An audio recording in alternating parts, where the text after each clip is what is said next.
How does spot metering control highlights, midtones, and shadows?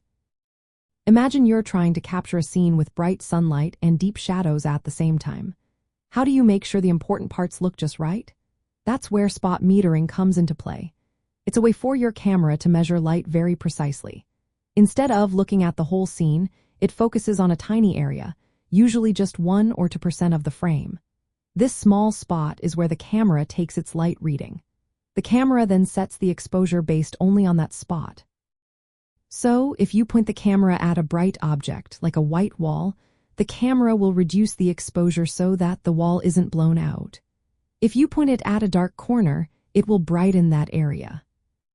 When you place the spot meter on a highlight, the camera will lower the exposure to prevent the bright spot from becoming overexposed. This means the highlight stays bright but not blown out, and the rest of the scene might look darker. If you aim the spot at a midtone, like a gray shirt or a neutral background, the camera will set the exposure so that this middle tone appears as a neutral gray. This often results in a balanced overall exposure if the midtone is representative of the scene. When you meter on shadows, the camera will increase the exposure to make that dark area brighter. But this can cause brighter parts of the scene to become overexposed or washed out. Because spot metering measures only a small part of the scene, it gives you control over how specific areas are exposed. This is especially useful in high-contrast situations, like backlit portraits or photographing the moon. For example, if you want to make sure the subject's face is well lit in a backlit scene, you can point the spot meter at their face. The camera will then set the exposure based on that spot, ensuring their face isn't too dark. Similarly, when photographing the moon, spot metering helps you avoid overexposing the moon while keeping the dark sky underexposed.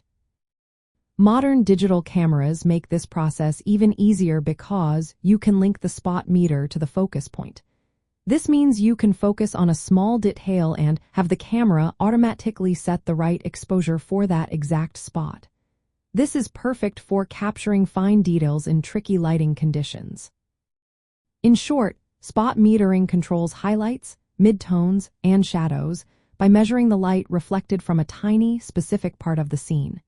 It then sets the exposure to make that spot appear as a middle tone, giving you the power to decide how the rest of the scene is exposed. This method is a key tool for photographers who want precise control over their images, especially in challenging lighting situations.